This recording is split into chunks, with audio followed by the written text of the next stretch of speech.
there are pellet guns being used, in Bihar AK-47 was used, who is responsible? It is the Home Minister of the country who has to take accountability. And कौन दे रहा है उनको order? आखिर जो देश की सुरक्षा व्यवस्था है उसके लिए जिम्मेदार कौन है? होम मिनिस्टर नहीं जिम्मेदार है तो है कौन? अभी सड़कों पे उतरने का समय है, और बस जंतर मंतर नहीं, हर वो राज्य जहां दमन हो रहा है वहां पे हम लोग सड़कों पे उतरेंगे सही तरीके से। जब उनको ये मूवमेंट पीक पे था, जब ये मूवमेंट को और आगे लेके जाना चाहिए था, तब उन्होंने बिना स्टूडेंट्स से राय मशवरा किए उन्होंने कदम पीछे हटाए। दिल्ली में जो ये खबर आई है कि वो सोशल मीडिया हैंडल्स जिन पे मोदी के खिलाफ कोई भी पोस्ट हुआ है उनके ऊपर कार्रवाई कर रही है दिल्ली सरकार। अब सिर्फ अल्टीमेटम देने से काम नहीं चलेगा। अब अगर हमको वास्तव में कोई काम करना है और स्टूडेंट्स अरेस्ट हो ये रोकने के लिए, तो हम लोगों को सीधा प्रोटेस्ट का कॉल देना होगा और ये चेतावनी देने के लिए कि अगर सरकार ने ये तुरंत नहीं रोका तो हम लोग एक बार फिर से बड़े स्तर पर प्रदर्शन शुरू करेंगे। मौजूद है, हम ये सवाल उठा रहे हैं, हम ये सरकार को चेतावनी देना चाहते हैं कि जितने भी साथियों को आपने गिरफ्तार किया है, जिन पर भी फर्जी मुकदमा आपने दायर किया है। नमस्कार, आप देख रहे हैं फोरम 4, मैं हूं प्रभात। ये वही जगह है जहां पर 1 महीने से ज्यादा समय तक धर्मेंद्र प्रधान के इस्तीफे को लेकर के यहां पर आंदोलन चला, और आप देख सकते हैं कि दोबारा से एक बार फिर से लोग यहां पर जुटे हुए हैं। जिस तरीके से छात्रों की लगातार गिरफ्तारियां हो रही हैं, सुप्रीम कोर्ट ने कहा कि जिस तरीके से लोगों को छोड़ दिया जाए, लेकिन जिनके ऊपर केसेज हैं उनके खिलाफ भी कार्रवाई हो। तो इसको लेकर के जिस तरीके से छात्र यहाँ पर आए हुए हैं कि उसके विरोध में, और जिस तरीके से सदन में, संसद में भी राहुल गांधी मुद्दा उठा रहे हैं कि किस तरीके से दिल्ली पुलिस ने लाठीचार्ज जो किया वो आखिर किसके आदेश पर किया। अमित शाह पर बड़ा आरोप लगा रहे हैं कि अमित शाह ने लाठी चलाई, लाठीचार्ज करवाया, गोली चलवाया। इस तरीके से जो चीजें चल रही है उसको लेकर के यहाँ पर जो प्रदर्शन हो रहा है, इन लोगों से ही बात करते हैं क्या कुछ कह रहे हैं। जंतर मंतर में जो मूवमेंट चल रहा था उसको कॉल ऑफ इसलिए करना पड़ा क्योंकि गवर्नमेंट ने अश्योरेंसेस दी थी कि कोई भी विद्यार्थी के ऊपर, कोई भी युवा के ऊपर, कोई भी एक्टिविस्ट के ऊपर कोई भी प्यूनिटिव एक्शन या एफआईआर नहीं होगा। लेकिन हम देख सकते हैं कि बिहार में, वेस्ट बंगाल में, आसाम में जिस तरीके से गवर्नमेंट और पुलिस एक साथ मिलकर विच हंट कर रही है एक्टिविस्टों का, यंगस्टर्स का, युवाओं का, इसका ये मतलब हुआ कि जो अश्योरेंसेस हमें दी गई है उसको बैक ट्रैक कर रहे हैं, उसको ब्रेक कर रही है सरकार। और सरकार को ये एक चेतावनी है, एक सिंबॉलिक प्रोटेस्ट है, ये दिखाने के लिए कि जो 20th को हुआ था संसद मार्च, जिस मोबिलाइजेशन के साथ हुआ था, अगर जरूरत पड़े तो हम फिर से उस आंदोलन को खड़े करने के लिए मजबूती दिखाएंगे, हम करेंगे, ताकि जो सरकार के तरफ से जो प्रॉमिसेस थे वो बरकरार रहे। क्या जो लाठीचार्ज हुआ या तमाम चीजें हुई उसके लिए किसको जिम्मेदार मानते हैं आप, और किसकी जवाबदेही तय करने की बात कर रहे हैं? होम मिनिस्टर को अकाउंटेबिलिटी लेना चाहिए। जो पेलेट गन्स चली है विद्यार्थियों के ऊपर, पीसफुल तरीके से जो लोग प्रोटेस्ट कर रहे थे, मैं खुद एक आई विटनेस हूँ, जिस तरीके से हैरेसमेंट कर रही थी पुलिस, मोलेस्ट कर रही थी जो महिला प्रोटेस्टर्स है उनके तरफ। आपने भी वीडियोस में देख रहे होंगे किस तरीके से लाठीचार्ज हुआ है, जिस बर्बरता के साथ पुलिस की रवैया हुआ है। और इसका वीडियोस होने के बावजूद, सब कुछ होने के बावजूद कोई भी एक्शन किसी भी अफसर के ऊपर नहीं हुआ है। इसका अकाउंटेबिलिटी तय होनी चाहिए होम मिनिस्टर के ऊपर, और होम मिनिस्टर और प्राइम मिनिस्टर को जवाब देना ही होगा कि जिस ब्रूटैलिटी की तरह पुलिस ने विद्यार्थियों के ऊपर किस तरीके से ब्रूटल ये जो रवैया किया है। लेकिन जैसे संसद में बात कही गई कि राहुल गांधी ने जैसे ही मुद्दा उठाया कि अमित शाह जिम्मेदार हैं, तो उनसे कहा गया कि आप प्रमाण दीजिए कि आपके पास कोई आदेश है क्या अमित शाह का, कि जो अमित शाह ने कहा था इस तरीके से करवाया। See, if the police is doing any sort of action, police cannot take any decision on its own. The decisions have to come from somebody higher than them, and it is the home minister who is controlling the police and the military. If there is rapid action force being called, if there is surveillance and FIT, facial recognition technology being used, if there are pellet guns being used, in Bihar AK-47 was used, who is responsible? It is the home minister of the country who has to take accountability. And you cannot say that it is this individual police officer in whose mind came that I have to use pellet guns and I used it. You cannot run away from your responsibility. You will have to take responsibility for the brutality with which you went about targeting and brutally thrashing peaceful young protesters. Cockroach Janata party ने भी warning दी थी, लेकिन warning ही आप लोग दे रहे हैं या फिर कुछ लग रहा है कि आगे कुछ आप? देखिए, डायलॉग अभी जारी है, कॉन्वर्सेशंस अभी जारी है, मीटिंग्स हो रहे हैं टॉप लीडरशिप के तरफ से और बाकी जो लेफ्ट के ऑर्गेनाइजेशंस के उनके बीच में। तो हम एक प्लान ऑफ एक्शन को तैयार करके आने वाले दिन में कॉन्क्रीट प्लान ऑफ एक्शन रखेंगे सबके सामने कि हम ये करने वाले हैं। We only want to assure that there is not a single person of ours, not a single friend or comrade of ours still behind bars, despite the promises of the government. क्या कहेंगे आप लोग यहाँ पे दोबारा क्यों लौटे हैं?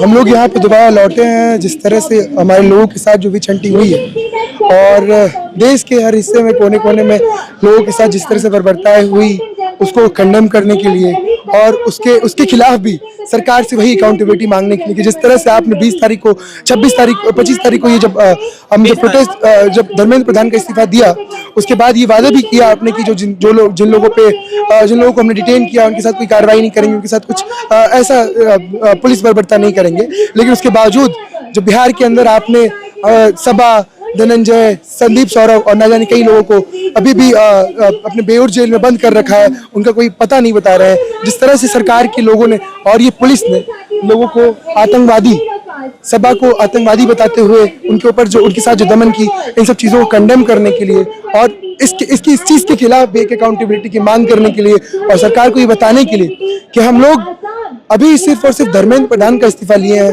आप अभी बाकी हैं। अगर आपका दमन हमारे साथ कम नहीं हुआ तो हम फिर से लामबंदी करेंगे। इसके लिए सरकार के लोग जिम्मेदार हैं। जेपी नड्डा जिन्होंने प्रॉमिस किया था कि हम कोई भी किसी भी तरह का बर्बरता नहीं होने देंगे, वो लोग जिम्मेदार हैं। और जो हमारे होम मिनिस्टर हैं अमित शाह, वो जिम्मेदार है क्योंकि उनके ही ऑर्डर पे जो सारी चीजें हो रही है वो हो रही है। संसद में हो हल्ला मच रहा है इसको लेकर के। राहुल गांधी ने जैसे बोला कि आपने अमित शाह की जिम्मेदारी है, अमित शाह ने करवाया, तो उसके बाद ये कह रहे हैं कि ऑथेंटिकेट कीजिए, कहाँ आपके पास आदेश है कि जो अमित शाह ने कराया? सर जी देखिए, जब भी कोई भी जब आर्म फोर्स गोली चलाती है, हथियार का इस्तेमाल करती है, वो ऐसे नहीं करती है जब तक उनके पास ऑर्डर ना आए। और आप देखे होंगे 20 तारीख के अंदर भी दिल्ली के अंदर जो नेशनल कैपिटल ऑफ इंडिया है वहां पे पुलिस ने बर्बरता करते हुए लोगों पे पैलेट गन से हमला किया, टीयर गैस का इस्तेमाल किया और न जाने किस तरह की बर्बरताएं की। और जो आप बिहार के अंदर देखेंगे, सिवान के अंदर छात्रों को AK-47 के साथ मारा गया। ये ऑर्डर कहाँ से आ रहा है? ये किन के ऊपर आ रहा है? ये अकाउंटेबिलिटी कौन है इनके जिम्मेदार? आप ये कह रहे हैं कि आप ऑथेंटिकेशन, कौन है इनकी जिम्मेदार? कौन दे रहा है उनको ऑर्डर? आखिर जो देश की सुरक्षा व्यवस्था है उसके लिए जिम्मेदार कौन है? होम मिनिस्टर नहीं जिम्मेदार है तो है कौन? तो इसके खिलाफ बड़ा आंदोलन होगा? हाँ, बिल्कुल, अगर जरूरत पड़ी तो इसके खिलाफ भी हम लोग लामबंदी करेंगे और देश के हर कोने तक इस मूवमेंट को ले जाएंगे। जो जंतर मंतर का मूवमेंट हम लोगों ने 25 तारीख तक देखा, धर्मेंद्र प्रधान के इस्तीफा तक देखा, अगर जरूरत पड़ी तो इसको देश के हर कोने तक ले जाएंगे। बीजेपी के नेतृत्व ने वापस लिया था जो पेपर लीक्स के खिलाफ प्रदर्शन चल रहा था, तो वो इस अश्योरेंस के बाद लिया था कि सारे जितने भी स्टूडेंट्स जिन्होंने प्रोटेस्ट में पार्टिसिपेट किया था उन सारे स्टूडेंट्स के ऊपर कोई रिटेलिएटरी कार्रवाई नहीं की जाएगी। जिन लोगों को अलग अलग जगह डिटेन किया गया है उनको छोड़ा जाएगा, जिन पर FIRs हुई हैं वो FIRs वापस ली जाएंगी और कोई नई FIR नहीं ली जाएगी, लागू की जाएगी। लेकिन प्रोटेस्ट खत्म होने के बाद से जिस बात का अंदेशा हम सब लोगों को पहले से था वही हुआ है। प्रोटेस्ट होने के बाद से, खत्म होने के बाद से हुआ यह है कि पहला बिहार में बड़ी संख्या में हंड्रेड्स ऑफ स्टूडेंट्स को अलग अलग जगह से उठाया गया है, डिटेन किया गया है और उन पर FIRs लगाई गई। और जो नोटिस भी बिहार सरकार ने अब इमेंस प्रेशर के बाद निकाला है, वो नोटिस भी ये कहता है कि 26 तारीख शाम 6 बजे से पहले जो FIRs हुई हैं सिर्फ वो वापस ली जाएंगी। यानी अगर पुलिस पहले किसी को डिटेन करके बाद के समय की FIR लगाती है या अब कोई FIR लगाती है तो वो FIRs वापस रिवोक नहीं होंगी।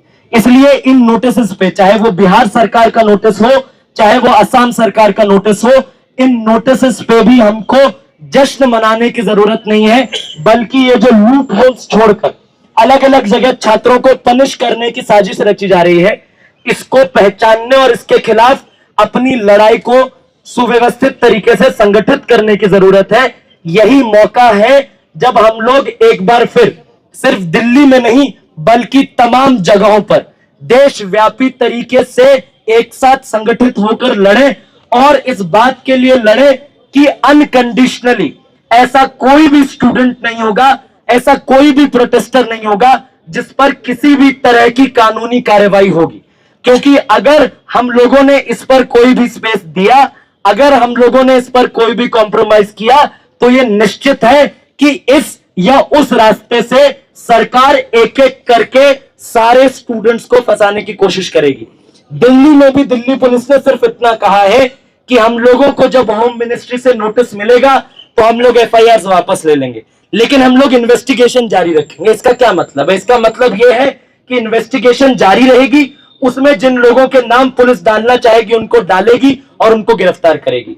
हमारे पास ऑलरेडी रिपोर्ट्स आ रही हैं कि अलग अलग लोग जिन्होंने अपने सोशल मीडिया के थ्रू इस प्रोटेस्ट को प्रचारित किया था, उन लोगों को ऑलरेडी पनिश करना शुरू कर दिया गया है। कई लोगों के ऊपर एफआईआर गई हैं, कई सारे अकाउंट्स और पोस्ट जो हैं वो सरकार ने बैन करना चालू कर दिया है। इस वक्त जो तस्वीर है वो क्लियर है। सरकार जो पूरी हड़बड़ा गई है इस बात से कि उसको धर्मेंद्र प्रधान का इस्तीफा दिलवाना पड़ा और इतना बड़ा आंदोलन इतने समय तक चला, जो 20 तारीख के इतने भयंकर दमन की प्रोसेस के बाद भी शांत नहीं हुआ। इस आंदोलन की ताकत से जो वो हड़बड़ाई है, उस हड़बड़ाहट से और अपने फेस को बचाने के लिए अब वो स्टूडेंट्स के खिलाफ रिवेंज के रूप में ये सारी एक्टिविटीज कर रही है। इसी का मुखालफत करने के लिए और ये चेतावनी देने के लिए कि अगर सरकार ने ये तुरंत नहीं रोका तो हम लोग एक बार फिर से बड़े स्तर पर प्रदर्शन शुरू करेंगे। और साथ में सीजेपी के लोगों से भी अपील करने के लिए कि आप लोगों ने सरकार की वर्बल अश्योरेंस पे एक तरफा तरीके से वापस लिया था जो प्रोटेस्ट, उस प्रोटेस्ट के वापस लिए जाने के बाद ये सारी कार्रवाइयां हो रही हैं।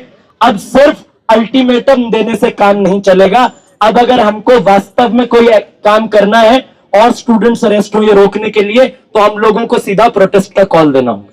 आज हम यहाँ एकजुट हुए हैं, इकट्ठा हुए हैं। ये कहीं ना कहीं बहुत ताज्जुब की बात नहीं है।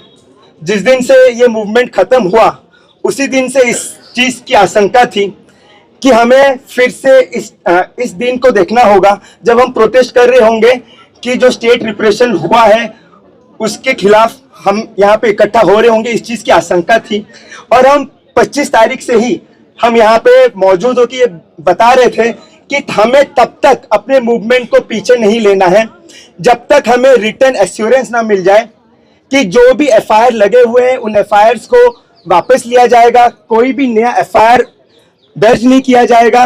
बिहार में, असम में, बंगाल में और तमाम जगह जिन साथियों को गिरफ्तार किया गया है, जिन छात्रों को गिरफ्तार किया गया है, उनको तत्काल छोड़ दिया जाए।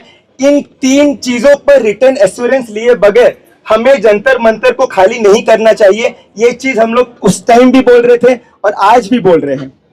उस टाइम भी हम लोग यही बात कर रहे थे कि जंतर मंतर पे मौजूद जो स्टूडेंट्स थे, जो मतलब थाउजेंड्स के नंबर में जो स्टूडेंट्स यहाँ पे इकट्ठा हुए थे, उनसे राय मशवरा किए बगैर हड़बड़ी में इस मूवमेंट को वापस लिए जाने का ही ये नतीजा है कि आज पुलिस एक वेंजफुल तरीके से ये सारी कार्रवाई कर रही है।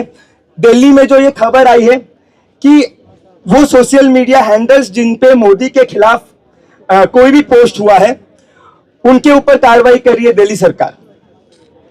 ये खबर आई है कि जंतर मंतर पे जो कूड़े बीनने वाले लोग हैं उनको पुलिस इकट्ठा करके ये खबर निकाल रही है कि कौन से होटल से खाना आया है, कौन से रेस्टोरेंट के रैपर्स हैं, ताकि उन रेस्टोरेंट्स में जाके ये पता किया जा सके कि किन किन लोगों ने खाना भिजवाया था। एक तरफ जेपी नड्डा बोलते हैं कि वो कोई कार्रवाई नहीं करेंगे, लेकिन दूसरी तरफ यही दिल्ली पुलिस ये सारी चीजें कर रही है। ये चीज बोल रही है दिल्ली सरकार की, दिल्ली पुलिस की, हम कोई नया एफआईआर तो नहीं करेंगे, लेकिन पुलिस के ऊपर जो चीजें हुई हैं उसकी हम लोग जांच पड़ताल करेंगे। ये चीज साफ दिखाता है कि घुमा फिरा के किसी न किसी तरीके से ये दिल्ली पुलिस और बाकी तमाम राज्यों की पुलिस एक बदले की भावना से काम कर रही है, बदला लेना चाह रही है। कल भी यही सेंट्रल दिल्ली में साथी ओवैसी को गिरफ्तार करने के लिए दिल्ली पुलिस पहुंची थी, ये बताते हुए कि 2021 में कोई केस दर्ज हुआ था, उस पर समन आया है।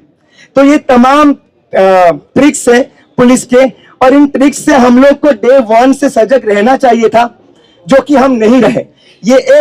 हमें ये मानना पड़ेगा कि ये कहीं ना कहीं हमारी कलेक्टिव एक फेलियर रहा, और जो लीडरशिप थी सीजेपी के साथियों के द्वारा ये एक फेलियर रहा कि वो इस मूवमेंट को सही समय सही तरीके से, जब उनको ये मूवमेंट पीक पे था, जब ये मूवमेंट को आगे लेके जाना चाहिए था, तब उन्होंने बिना स्टूडेंट से राय मशवरा किए उन्होंने कदम पीछे हटाए। लेकिन साथियों, अभी भी लेट नहीं हुआ है, अभी भी उस मूवमेंट की गर्मी स्टूडेंट्स के बीच से नहीं खत्म हुई है। आज भी स्टूडेंट्स ये नहीं भूले हैं कि किस तरह कुछ ही दिन पहले उन्होंने एकजुट होकर इस सरकार को घुटनों पे ले आए थे। उनकी मतलब नस नस कांपने लगी थी। इस चीज को देश के छात्र नौजवान नहीं भूले हैं। और अगर आज भी सीजेपी एक कॉल देती है कि जब तक जो गिरफ्तार छात्रों को रिहा नहीं किया जाता, अगर एक अल्टीमेटम देती है, जो कि वो दे चुकी थी, 1 दिन का उसने दिया था समय, और वो 1 दिन का समय बीत चुका है, तो अभी सीजेपी को ये मांग करनी चाहिए कि अभी हम सड़कों पे उतरेंगे, फिर से जंतर मंतर पे आएंगे। और बस जंतर मंतर नहीं, हर वो राज्य जहां दमन हो रहा है वहां पे हम लोग सड़कों पे उतरेंगे, हर राज्य में एक एक जंतर मंतर बनाएंगे। तो अभी भी हमें भरोसा है कि स्टूडेंट्स लाखों की संख्या में सीजेपी के इस कॉल का समर्थन करेंगे, सड़कों पे उतरेंगे। तो हमारा एक दोस्ताना सलाह है सीजेपी के लिए कि अभी समय है, समय बीता नहीं है, इस मूवमेंट को फिर से रिसरेक्ट किया जा सकता है। और अगर आज सीजेपी इस मूवमेंट को रिसरेक्ट नहीं करती है, तो ये कहीं ना कहीं, सरकार ने तो वायदा खिलाफी की है, लेकिन सीजेपी अगर इस मूवमेंट को ये रिसरेक्ट नहीं करती है, तो लोगों का, छात्रों का जो भरोसा था सीजेपी पर, वो भरोसा भी टूटेगा, और जो कि इस पूरे मूवमेंट की एक हार के समान ही होगी। एक ऐतिहासिक मूवमेंट जिसने इस फांसीवादी निजाम को अपने घुटनों पे ला खड़ा किया, वो सरकार जो ये घमंड करती थी कि हम कभी किसी के सामने नहीं झुकते, उसको झुकाया। इसको जरूरत है कि और आगे हम लेके जाए। और ये जो तमाम ये जो चाल और ये जो तिरकमे कर रही है दिल्ली पुलिस, उसके खिलाफ भी जितने भी यहाँ पे प्रगतिशील संगठन है, वो एक क्रांतिकारी चौकसी बरतते, वो विजिलेंट रहे कि दिल्ली पुलिस क्या कर रही है, और जरूरत पड़ने पे संगठित होकर सड़कों पे उतरे। यही आज के समय का आह्वान है, यही आज के समय की जरूरत है। और दिशा छात्र संगठन तमाम यहाँ पे प्रगतिशील संगठनों से अपील करता है कि मूवमेंट खत्म नहीं हुआ है, और मूवमेंट को हम लोग को आगे लेके जाना पड़ेगा। और सीजेपी से ही अपील है कि आप कॉल दीजिए, आपके दिए हुए अल्टीमेटम खत्म हो चुका है, और अभी अल्टीमेटम देने का समय नहीं है, अभी सड़कों पे उतरने का समय है।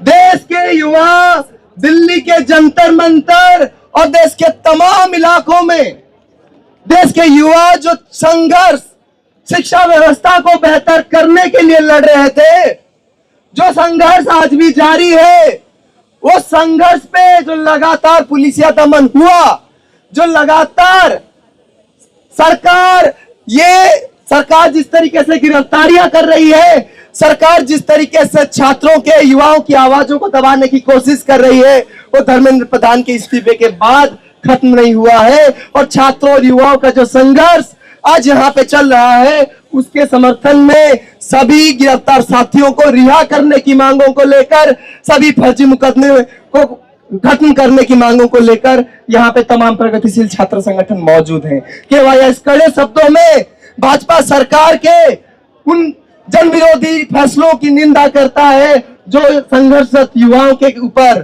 फर्जी मुकदमे दायर करती है, उन्हें जेलों के सलाखों के पीछे बंद करती है, जिन्होंने भी इस आंदोलन में जनता के मुद्दों को, युवाओं के मुद्दों को सामने रखने की कोशिश की, उनकी आवाजों को दबाने की जो सरकार की कोशिश है, उसकी हम कड़े शब्दों में निंदा करते हैं। साथियों, हम देखते हैं 36 दिन के लंबे आंदोलन के दौरान सरकार ने ये लगातार कोशिश की कि इस आंदोलन को बदनाम किया जाए। सरकार ने लगातार ये कोशिश की कि इस आंदोलन को खत्म किया जाए। सरकार ने लगातार ये कोशिश की कि देश के जो मेहनतकश युवा जो शिक्षा में बदलाव की, शिक्षा व्यवस्था में बुनियादी बदलाव की मांग करते हैं, जो मांग कर रहे हैं कि सिर्फ परीक्षा न बिके, शिक्षा भी न बिके, जो ये मांग करते हैं कि देश में सभी छात्रों को एक बराबर शिक्षा मिले, जो ये मांग कर रहे थे कि शिक्षा व्यवस्था का जो चेहरा है वो बदले, उन छात्रों की आवाजों को दबाने की सरकार जो कोशिश कर रही थी उसका हम लगातार विरोध कर रहे थे, लगातार उसके खिलाफ अपनी आवाजों को बुलंद कर रहे थे। लेकिन हम देखते हैं कि 20 तारीख को जिस तरीके से बर्बर दमन होता है सरकार का, लाठियां चलती हैं, गोलियां चलती हैं देश के अलग अलग इलाकों में, आंसू गैस छोड़े जाते हैं। हम पूछना चाहते हैं सरकार से कि ये कौन बच्चे हैं जिनके ऊपर आप ये बर्बर दमन कर रहे थे? ये कौन बच्चे हैं? ये कौन युवा है? ये इसी देश के युवा हैं। और इस देश का युवा जब सड़कों पे आकर अपनी मांगों को, अपने मुद्दों को लेकर संघर्ष कर रहा है, आप उनकी मांगों को तो सुन नहीं रहे हैं, बल्कि बदले में क्या दे रहे हैं? बदले में आप उन्हें आंसू गोले, लाठी डंडे दे रहे हैं। और सिर्फ आपका उतने में मन नहीं भरता, आप तमाम छात्रों पर दिल्ली में, देश के अलग अलग इलाकों में आप फर्जी मुकदमे दायर करते हैं, आप छात्रों को गिरफ्तार करते हैं। और जब संघर्ष मजबूत होता है, जब संघर्ष आगे बढ़ता है और संघर्षों के दबाव से जब आपके शिक्षा मंत्री इस्तीफा देते हैं, तो आप इस्तीफे के साथ साथ ये भी कहते हैं कि सारे मुकदमे वापस लिए जाएंगे। आप ये वादा करते हैं कि किसी पे कोई कार्रवाई नहीं की जाएगी, लेकिन आपका ये जो वादा है, ये वादा झूठा है। ये साफ तौर पे इससे सामने आता है कि उसके बाद भी छात्रों पे कार्रवाइयां होती हैं, उसके बाद भी छात्रों पे एफआईआर होते हैं, उसके बाद भी छात्रों को रिहा नहीं किया जाता। और आज जब हम यहाँ जंतर मंतर पे मौजूद हैं, हम ये सवाल उठा रहे हैं, हम ये सरकार को चेतावनी देना चाहते हैं कि जितने भी साथियों को आपने गिरफ्तार किया है, जिन पर भी फर्जी मुकदमा आपने दायर किया है, आप उन्हें तत्काल वापिस ले, नहीं तो जनता इस सड़कों पे फिर से वापिस आएगी। आपके इस बर्बर दमनकारी फैसलों के खिलाफ, आपके इस तानाशाही फैसलों के खिलाफ सड़कों पे उतरेगी, आपको फिर से याद दिलाएगी कि ये देश का युवा, देश के मेहनतकश मजदूर परिवारों से आने वाला युवा अपने अधिकारों की मांगों को लेकर मुकम्मल लड़ाई लड़ने के लिए अब तैयार है। साथियों, हम देखते हैं कि किस तरीके से भाजपा सरकार एक के बाद एक तमाम हथकंडे अपना रही है ताकि वो अपनी छवि बचा सके। सरकार ये कोशिश कर रही है कि जो आंदोलन है, इस आंदोलन की छवि को कमजोर किया जाए। हमें ये समझना होगा और हमें इस लड़ाई को आगे बढ़ाना होगा ताकि सरकार के मंसूबे को हम बेनकाब कर सकें। साथ ही साथ हमें यह भी समझना होगा कि ये लड़ाई अधूरी है। ये लड़ाई सिर्फ धर्मेंद्र प्रधान के इस्तीफे की लड़ाई नहीं थी, सिर्फ एक चेहरे को बदलने की लड़ाई नहीं थी, ये लड़ाई उससे व्यापक रही है। ये लड़ाई रही है शिक्षा व्यवस्था में एक बुनियादी बदलाव हो। ये लड़ाई हम इसलिए सड़कों से लड़ रहे थे ताकि देश में सिर्फ परीक्षा न बिके, पेपर लीक यानी परीक्षा न बिके। देश में जो शिक्षा व्यवस्था को बेची जा रही है, प्राइवेट स्कूलों में, कोचिंग सेंटरों में, प्राइवेट कॉलेजों में, उनके खिलाफ भी हम आवाज उठाएं और हम ये मांग करें कि देश में चाहे राष्ट्रपति का बच्चा हो या मजदूर का बच्चा हो, चपरासी का बच्चा हो या अफसर का बच्चा हो, वो एक जगह पढ़े। पुलिसिया दामन बंद करो, बंद करो, बंद करो, पुलिसिया दामन बंद करो, फर्जी एफआईआर वापस लो, वापस लो, वापस लो, फर्जी एफआईआर वापस लो, वापस लो, वापस लो, सभी साथियों को रिएक्ट करो, रिएक्ट करो, रिएक्ट करो, सभी साथियों को रिएक्ट करो, रिएक्ट करो, रिएक्ट करो। पुलिसिया दामन नहीं चलेगा, नहीं चलेगा, नहीं चलेगा, फर्जी मुकदमे वापस लो, वापस लो, वापस। खबरों में बने रहने के लिए फोरम 4 को सब्सक्राइब करें और नोटिफिकेशन पाने के लिए बेल आइकन दबाएं।